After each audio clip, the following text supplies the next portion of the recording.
Magandang araw. Gagawa na naman tayo ng video. Ang video na to is about sa looks pa rin. Ah, hindi ka kasi makakatakas dito sa looks na to eh. Ayan. Pag-usapan natin yung Alpha Widow na yan. Kasi nga, nabuksan talaga yung ano ko, yung mga mata ko dyan. Dahil nga doon kay Rolo Tomasi. Bawat mga babae pala, meron pala yung mga ideal type. So, napansin ko kasi 'to, eh, parang nag-dig ako sa mga past relationship ko. Yung mga naging exes ko, 'di ba 8 sila. Sabi nila maganda raw mata ko, which is yun talaga yung pinaka nagugustuhan nila talaga sa akin, mata.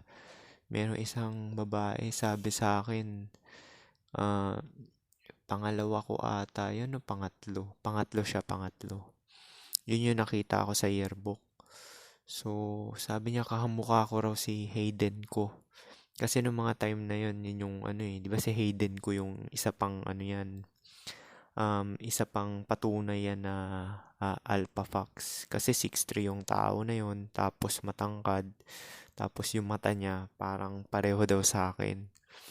Yung time na yun, 50 lay yung yung ano, tas may video scandal pa siya, 'di ba? So, yun yung patunay nun na mga babae talaga naglilin sa looks.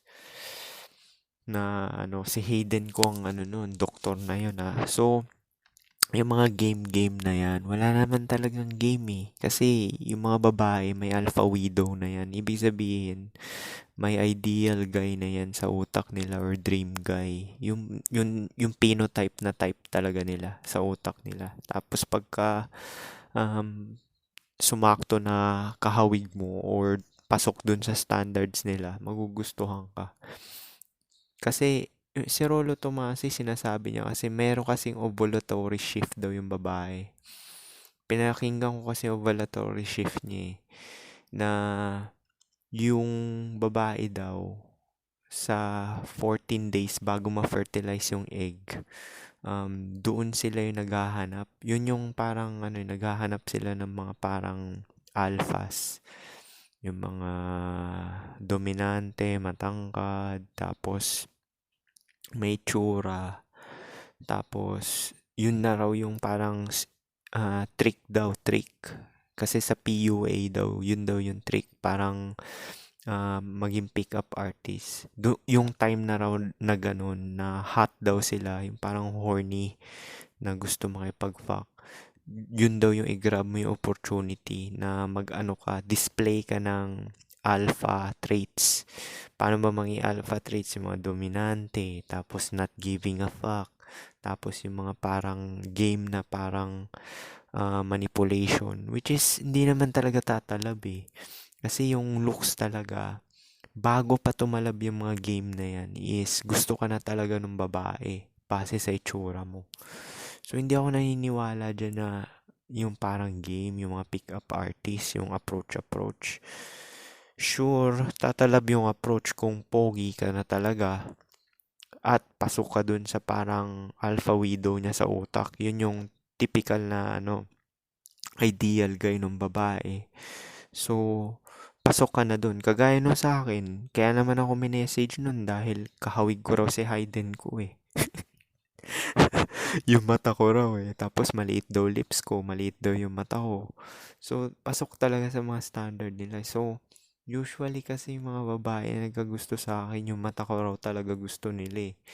Pati yung bar girl, nawirduhan nga ako eh. Sabi ko, pati yung bar girl talaga, yung beer house experience ko. Yun din yung nagustuhan nila eh, yung mata ko eh. Pati yung maliit daw na lips na sinasabi nila. Ewan ko kung ano. So, yun yung sinasabi ko sa inyo na looks talagang ano, ang basihan talaga sa lahat. Hindi lang naman din to sa ano eh, sa pakikipagrelasyon. Pati yung sa mga ano, sa anong tawag dito? Sa mga barkada. Kasi merong bata na, alam mo yung si Joaquin? Alam mo yung Joaquin na nag-aaral sa Ateneo yata o Lasal? Pucha, maliit lang yung bata, 'di ba? Tapos meron siya mga kaklase na matatangkad. matatangkad. Pero yung itsura nung Joaquin talaga, mukhang pilyo talaga. Mukhang pogi siya na bata eh.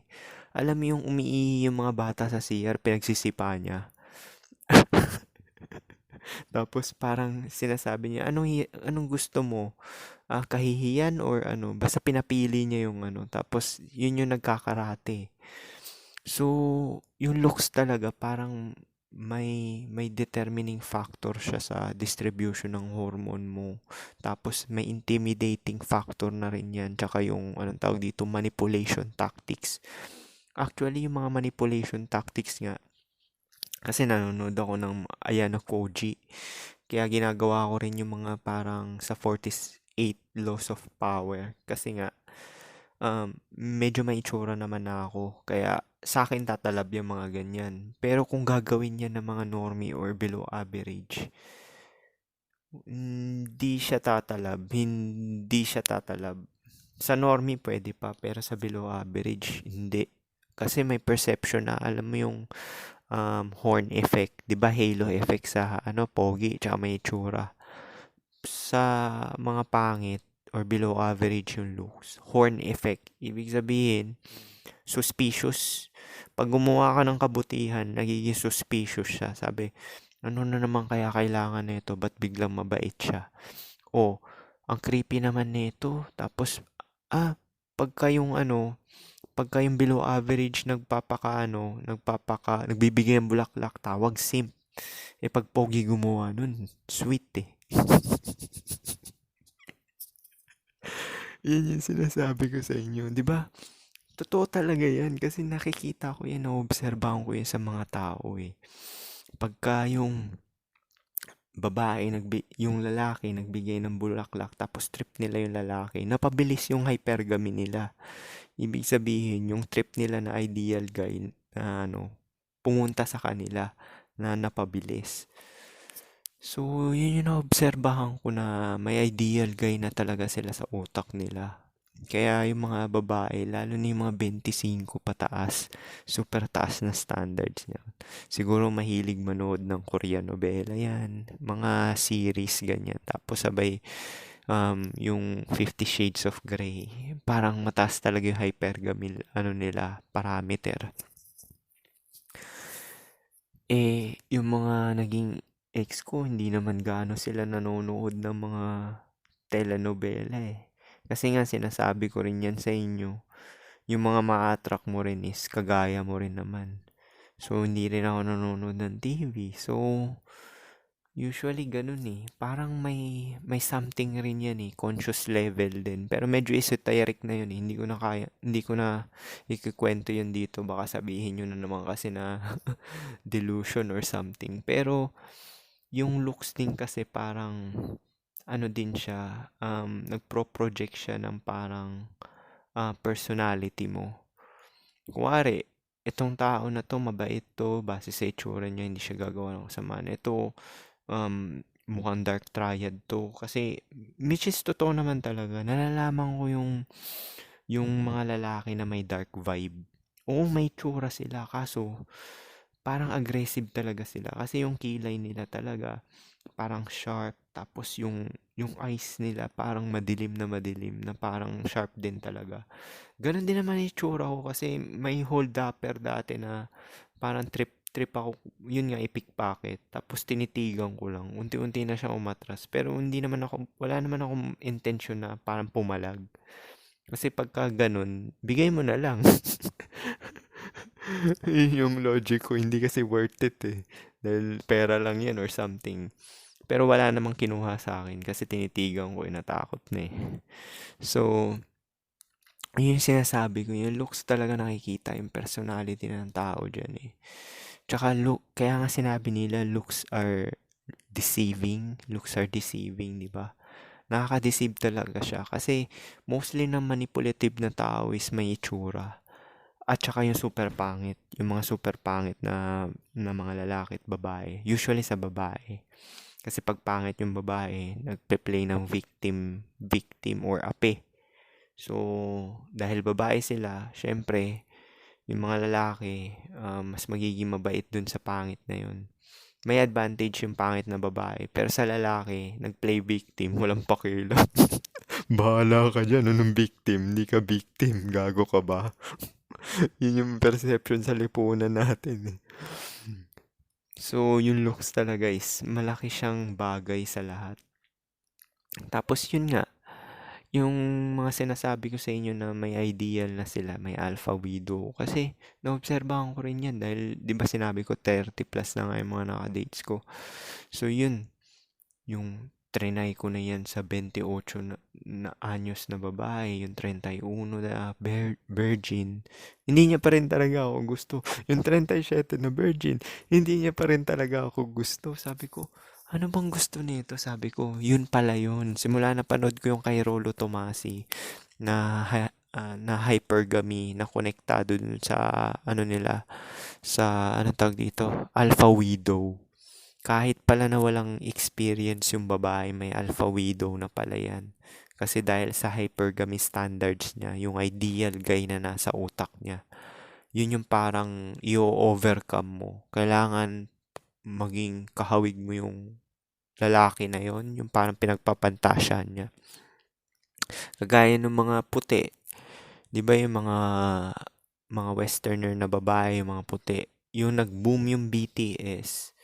So, parang yung mga Asyano na medyo kahawig ni V, do sa BTS or kaya ni Jungkook, parang nagiging patok yun sa mga babae. Kasi nga, yun yung niche eh. So, kung wari, naging kahawig mo yung lalaki na yun, pasok ka sa standard ng babae na may trip na nagfa-fantasize sa BTS na ano. So, yung mga panahon natin, parang bad boy, panahon ko pala, mga bad boy, Robin Padilla, Rico yan, sino pa ba yan, Joe Marillana, tapos Dieter Ocampo, yan yung mga ano dati kasi yan yung nakapapanood sa TV. So yung standards nila ng looks dati, kagaya ng mga yun. Which is, yun talaga yung pinaka-basic. Yung mga looks na yun noon, kahit ilagay mo siya ngayon sa ano na to, generation na to ngayon, papalag pa rin talaga yun. Kasi yun talaga yung standards eh. Yung mga parang dream guy na ideal ng mga babae. Kaya, yung kay Gumabaw, hindi ko talaga siya kilala eh. Yung nag-comment lang, tiningnan ko yung itsura niya. Sa mata ko, Chad talaga siya. Pero, hindi siya popular. Bakit kaya hindi siya popular? Tas mukha rin siyang hindi lapitin ng babae. Kasi tiningnan ko yung mga exes niya, parang 3 lang ata. Tapos yung edad niya, 29 na. So parang sabi ko, sa bagay nung 29 ako, parang nakaapat na rin ako nun eh. So parang patas lang din sa kanya. Pero hindi siya popular, ibig sabihin mo, may something sa ano, mukhang common yung mukha niya. Although Chad siya. Chad yung, tiningnan ko yung jawline niya, yung mata niya. Chad talaga yung itsura niya, pero may pagka-common side. Alam mo yung tipong nakikita mo sa mall, ganun. Hindi kagaya yung kay Daniel Padilla na high tier normie lang si Daniel Padilla pero rare yung itsura. Kaya isa rin yun eh. Yung mukha ko, hindi to patok sa mga ordinaryong babae lang eh. Kaya nagkakagusto talaga sa akin yung mga sub 5 talaga. Kasi nga rare talaga eh. Rare talaga yung mukha ko. Nagkakagusto lang sa akin, sub 5 lang talaga. Ibig sabihin, ganun yung hypergamy nila sa looks para magustuhan nila yung itsura ko. Kasi sa akin, ego boost ko na rin yun. Kasi alam mong gusto talaga ng ano, ng mga pangit or sub 5. Magpalahi talaga ng pogi. So sa akin, the fact na nagkagusto sila sa akin, ibig sabihin, high tier normie ako. High tier normie ako yung itsura ko. Ibig sabihin, kasi nagugustuhan ako ng mga below. Pero yung mga normie na ano, kasi yung mga normie nabobomba yan ang puro normie. So, yung looks na parang gusto nila is yung parang typical na common na nakikita nila sa pang-araw-araw. Hindi kagaya ng mga sub 5. Kagaya ng mga incel, di ba? Yung mga incel na lalaki, tsaka mga virgin na lalaki. Dahil alam nila yung black pill na to, may semi-hypergamy na rin sila. Tapos pagka nagiging suspicious sila, 'di ba? Sabi, tangina wala na sa prime 'yan. Hindi ko papatulan 'yun. Tangina hindi talaga ako manglilibre sa first date. Pero hindi nga sila magkaroon ng ni isang date nga lang eh. Ako nga 30, puro rejection pa. Pero na-date ko sila. Ngayon, pahirapan makakuha isang date lang eh. Isang date lang ngayon, ang hirap eh. Oh, biruin mo. Ibig sabihin kasi ng date is yung magmi-meet kayo, sasama yung babae na na makipag-date sa'yo. Yung kwentuhan, mga ganyan. Kung usap-usap, knowing stage, mga ganyan. Ngayon, mahirap. Makipag-date is mahirap ngayon sa social media age kasi nga nabobomba na yung mga babae ng mga game, pick-up lines, tapos yung mga common na looks na lagi naman nila nakikita. So, wala nang bago. So, parang bago mo mapasa yung threshold nila, pataas ng pataas yung hypergamy threshold nila tungkol base sa looks, lalo na yung mga 18 to 25. Kahit nga yung kupas na yung pass na sa 25, putya, promise, mas mataas standard nun kaysa kasi nararanasan ko yan. Yung kwento ko sa inyo, 31 tsaka 37 na virgin. Meron pa nga 29 virgin din na date ko. Ayaw, yon gusto ako kaso alam mo yung gustong itali ka. Sabi, bibigay ko lang pag nagpakasal. Sabi ko, hindi ka kawalan, ang pangit mo naman, bahala ka dyan. Dinate ko lang isang beses yun. Tapos hindi ko na dinate uli yun eh. Kasi alam mo pagka may experience ka, hindi na malahalaga din sa iyo yung virginity. Plus na sa akin yun kung makadali ako ng ganun. Pero yung gagawin mong bribe sa akin yun, tapos sabay yung itsura mo below sa akin, tapos ako magbabaw sa'yo, no way. Sa'yo na yan. Wala akong pakialam dyan. Yung iba bribe nyo ako dahil sa Meron gumagawa nun, promise. Alam mo yung shotgun marriage dati. Pagka na-de-virginize mo or naanakan mo, okay lang kung naanakan, pero yung mga na-de-virginize tapos sabay biglang tatakutin ka. Meron kasi mga babae na gano'n eh, dahil obsessed nga sila dun sa pogi, gusto nila itali. Parang iba-blackmail nila, tapos gagawa sila ng mga katarantaduhan. Naranasan ko rin yun, yung blackmail, tawag ng tawag, maya-maya. Tapos pinapasagot ko sa nanay ko, sinasabi ko, sabihin mo wala. Tapos wag mo na sagutin yan. Ganun ko. Kasi alam ko na yung tatawag na yun, yung crazy na naka-meet up ko. Na hindi ko naman trip itsura. So ganun yun. Paano kung kayo, mga normie, tapos mga below sa looks, unang date nyo na ganun yung ma-experience nyo. Tapos na-hook kayo. Patay. Pakikisamahan mo, ina-undering ka nun habang buhay. Kaya alam ko yung mga pamilyado, hindi rin ako naiinggit dyan eh. Kasi nga, biruin mo, yung wife nila tumatanda. Ako, putya, yung mga nagiging girlfriend ko, sila isa lang. Sabihin na natin sila naka-virginize nun, pang matagalan. Pero under sila dun. Ako, naka-8 na ako, tapos wala pang akong naging girlfriend na matanda sa 27. Yung FWB ko lang yung matanda 27. Yun yung nagpapatunay din ng lookism. Alam mo yung mga bata, kasi nga naglilin towards yung mga 18 to 25.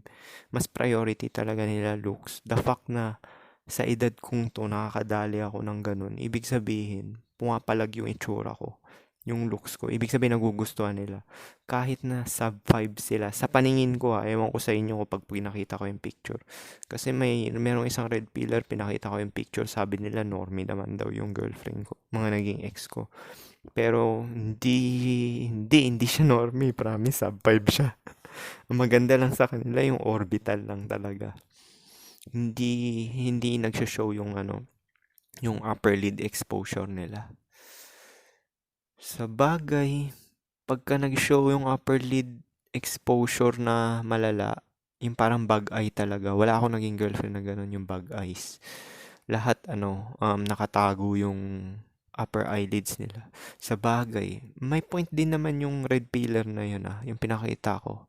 Baka normie nga. Kasi nga pagka nag-show yung upper eyelids mo, matic sub 5 ka eh. Matic sub 5 ka. Pero depende pa rin yun. Kagaya nila Timothy Chalamet, mga ganyan. So, yun yung sinasabi ko na na importante talaga yung looks na mayroon talaga silang parang alpha widow na simula bata pa lang. Tsaka alam na nila yan eh. Black pill na talaga yung mga bata pa lang eh. Kasi, di ba sa eskwelahan, papaganda na yung mga parang grade 2. Grade 2 is 7 years old or 8 years old. Papaganda na. Yung iba nga dyan, 10 years old, nagli-lipstick na eh. Tapos sabay pagka-trip nila yung lalaki, lalapit sila sa orbit ng lalaki, tapos magpapakyut. Tapos minsan nga, ang gagawa pa ng unang movement, yung babae. Parang, actually yung mga experiences ko, natutunan ko lang din sa mga babae. Kasi nga, mas ahead talaga sila magkaroon ng experience. Di ba sinabi ko nga sa inyo na yung body count na sinasabi ko is katumbas lang siya ng 21 anyos na babae ngayon or 25. So, ganun yung difference ng experience ng Mabilis yung prime nila. Ang peak daw ng babae is 18. 18. Yan yung peak nila, 18. Start ng 18, paunti na yung nagda-downfall na yung nila, peak nila. So, right na mag-matured sila ng 18, yan din yung peak ng babae. Kaya nga, yun parang commodity, di ba? Sa mga corn hub, sa corn, lagi sinesearch ng mga 18 talaga. Kasi yan yung pinaka-peak ng babae talaga. Tapos habang tumatanda siya, 19, pababa na ng pababa yung SMB niya. Yung ibang babae, delusion, di ba? Parang kino-cope up nila sa pag-aaral, ganun. Naku, wala magagawa yung pag-aaral mo or something na uubra lang yan sa mga simp, yung mga bababa value. Pero yung may mga itsura, walang pakialam yan dyan sa pinag-aralan mo. Which is yun yung target nila dahil lahat ng target nila pogi. Alam mo mga pogi, hindi ma-attract yan sa Dahil nga yung mga pogi, ang target ng pogi is youth, fertility, tsaka yung kagandahan ng babae.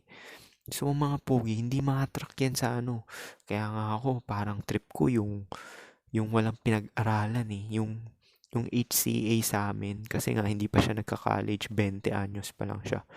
So, biology ko yung may gusto sa kanya. Hindi yung utak ko. Biology ko yung may gusto. Kahit sa lalaki, genetic determinism din eh. Trip ko siya dahil bata siya. Tas medyo kahawig ko rin siya ng mata. So, biology ko yung parang nag-a-attract sa kanya. Nag-a-attract sa kanya. Ewan ko kung magka-chance ako kasi may boyfriend yun. Pero tingin ko baka magka-chance kasi LDR sila eh. Pag LDR kasi parang wala lang yan eh. Parang hindi considered na relasyon yan eh. Kasi hindi mo naman nakikita. Hindi naman kayo nag-uusap talaga ng Tsaka dinideclare. Minsan pagka dalawa yung ganun eh. Yung mga babae na nagde-declare. Kasi na-experience ko rin yan dati. Yung katrabaho ko, 23 siya. 23 din ako nun. Trip niya ako pero may boyfriend siya. Nagkukwento siya about sa Ako naman, hindi kasi ako mausisa. Nakikinig lang ako. Kasi yun yung, hindi ko alam na introvert kasi ako. So, hindi ko alam na parang isa rin pala sa 47 laws of power din yun. Yung pakikinig. Dahil introvert ako kasi hindi ako yung parang nagyayabang about sa mga profession, ganyan, or ugali, ganyan, yung paborito kong gawin. So, pinapakinggan ko lang siya kwento about sa boyfriend. Tapos sabay, pagka mag-SEX daw sila, kunikwento niya sa akin yun, tinutulak daw yung puwet niya, paalis, parang withdrawal daw ginagawa. So, kunikwento ng babae sa akin yun, yung parang ganun. Sabi, buti hindi ka nabubuntis. Kasi curious ako noon eh. Alam mo yung dumb question na parang curiousan pero meron ka namang experience. So, alam ko naman ganun. One time dinate ko yun eh. Kaso naboringan ako. Yun yung sinasabi ko sa inyo na na sinabi sa akin, sex lang naman habol mo sa akin. Yun naman talaga. Alam mo naman. Alam mo naman pala eh. Sabay hindi ko na tinuloy kasi naboringan din ako eh. Tsaka dati nice guy din ako dahil pagka may BF na parang ano, turn off na sa akin yun. Parang ayaw ko nang malagay sa pangit na posisyon yung ano ko, yung lugar ko kasi 'di ba yung mga lalaki 'di ba medyo aggressive 'yan, parang pagka nagselos magwawala yung parang ganyan. Pero ngayon kasi pwede mo na gawin yun ngayon kasi yung babae re-reject na niya yung current na boyfriend niya. Babae may kapangyarihan ngayon eh. Nalaman ko rin to kay Rolo Tomasi. Polyamory yung nangyayari. Kasi kahit na yung babae ngayon, nasa relasyon sila, nag-entertain pa sila ng iba na usap-usap ganyan. Ang tawag doon is monkey branching. Hindi nila bibitawan yung current na lubid. 'Di ba nandun sila sa lubid, nakahang sila sa lubid na 'yan. Unti-unti na yang tapos mag-entertain ng iba. Mga signs daw niya, nag-gym na raw yung babae, nagpapaganda. Tapos sabay wala ng oras sa'yo. Yan yung mga ano. So matagal na kayong break pero hindi niya pa binibitawan yung lubid hanggat hindi pa siya secure dun sa tatalunan niyang lubid. Kung matibay ba yung lubid na yun, baka mamaya yung tatalunan niya, beta pala. Yun yung ano eh, yun yung sinasabi na ano. So ngayon, pwede ka manulot ngayon dahil yung kapangyarihan nasa babae kasi tangina ka, ayaw mo sumunod sa akin ayaw mo magpa-under sa akin be-break kita dito ako sa ngayon. Eh, Kaya tong tong dating ngayon is pambabae na siya ngayon talaga. Actually, kahit naman dati pa eh. Kasi dahil nga sa Brifolds Law eh. Walang relasyon na mangyayari kung ano, kung hindi natutupad yung kondisyon ng babae. Ibig sabihin ng conditions niya is pasado ka sa looks niya, yung money mo okay naman, tapos yung frame mo, ibig sabihin ng frame yung di ka babakla-bakla, yung parang binabae, tapos meron kang goal sa buhay, yung parang paninindigan, tapos hindi ka boring nakausap, yung parang robot na parang isa rin yun nakaka-turn off sa babae, yung wala kang idea na parang may impart sa kanya. So, parang yun yung condition. Sa Bray Falls Law yun eh. Eh, kasi siya nagsiset ng condition sa relasyon. Di ba yung ibang mga red pillar, delusion, sinasabi. Ang gatekeeper daw ng relasyon lalaki. Hindi eh. 80% nga ng mga, 70% nga ng mga kasal ngayon eh. Pagka yung mga 70% ng kasal ngayon, yung babae pa rin nasusunod eh. Kasi pwede anytime, iiwan sila. Gagawin nung lalaki na yun yung best niya para talagang hindi siya iiwan. Kasi nga, average siya, normie siya, wala naman siya option eh. Pag iniwan siya ng babae na yun, wala na siyang option. So, hindi ako naniniwala, yung iba sa red pillar, hindi ako naniniwala. Pati yung games na yan, yung PUA, tatalab na lang yung profession mo, status, game mo, yung attitude mo, kung gusto ka na talaga ng babae. Actually, kahit nga salbahe ka eh. Kaya naman sinasabi nila dark triad, pucha, wala naman talagang dark triad eh. Salbahe lang talaga yung lalaki dahil trip mo siya eh, dahil kampante siya, dahil trip mo siya eh. Yun lang naman yun, dark triad ang puta. Isa pa yan eh. Sa red pillar din yan eh. Parang sinasabi nila, may gusto raw ng babae yung dark triad. Sino ba yung may dark triad na yun? May tsura, pogi, mataas yung testosterone level. Yung sila Richard Ramirez, di ba yung kilay niya? Kagaya sa akin, yung parang malademonyo. Actually, yung kilay ko, meron, dugtong to eh. Meron to sa gitna eh. May kilay pa ako sa gitna. Unibrow to eh. So, yun yung sinasabi ko sa inyo na na yan dark triad na yan. Yung mga normie naman, napakinggan. Tangina, gusto ng babae, dark triad. Sige, magpapaka-bad boy ako. Tangina. No contact rule ka ngayon. Ginaya ng normie po, tangina. Sabi ng babae, hindi na siya nagparamdam. O sige, talon ako dito sa pogi. No contact rule daw eh. Game. Kasi yun yung pinapaniwala ng red pillar, di ba? Game daw. Sabi may maraming ways daw na may 1,000 ways daw para magustuhan ka ng babae. Pero hindi nila sinasabi yung pinaka-elephant sa room, which is looks. Hindi naman tatalab yan eh. Gawin ng normie yan. Kagaya nga sinabi ko dun sa nakaraang video, magpipiling pogi ka. Tangina yung may asawa, under siya. Kasi nga 'di ba sa 47 Laws of Power, guard your reputation with your life. Ibig sabihin, first impression last, which is totoo naman talaga 'yon. So ginagawa nila dun sa ano, yung may mga asawa, sabi, tangina, magpapaka-chad ako, magpapaka-pogi, magfi-feeling pogi ako. Biglang hindi na naglaba, hindi na nagluto, tangina, ayoko na magtrabaho. Ikaw na magtrabaho. Ikaw na magtrabaho. Tangina, di iniwan siya. Di tatalab yan. Biglang binato yung mga damit niya sa labas ng bahay. Sabi, lumayas ka na dito. Kahit siya na may-ari ng bahay. Nakakatawa siya. Pero promise talaga. Isa yan sa manipulation tactics yung looks talaga. Kaya ang daming lalaki at babae gusto magpapogi at magpaganda eh. Kasi nagagamit mo yan sa ano eh, sa pakikisalamuha sa tao. 'Di ba syempre pagka may itsura ka lalaki, tapos in-interview ka, ito gusto ko yung itsura nito. Pasok to sa alpha widow na ideal type ko na lalaki. Iha-hire ko to. Oh, yung mga blue na t-shirt na yan, tatalab lang yan kung may itsura ka na talaga. Kaya usually sa corporate world, sa mga nurses, mga ganyan, yung mga nangingi-empleo sa opisina, mga ganyan. Usually may mga itsura yung mga tao dyan. Kasi nga, um, hinaharap mo kasi, lalo na yung customer service. Pag customer service kasi yung trabaho mo, presentable at malinis ka. Kailangan, yun talaga yung hinahire nila. Second na lang yung knowledge mo, tsaka nalalaman mo. Kasi trainable naman yan eh. Ayan mo yung knowledge, tsaka yung mga wisdom na yan. Trainable yan. Sipagan mo lang magbasa, tsaka sipagan mo mag-aral. Tsaka yung mga skills, nako, repetition lang yan.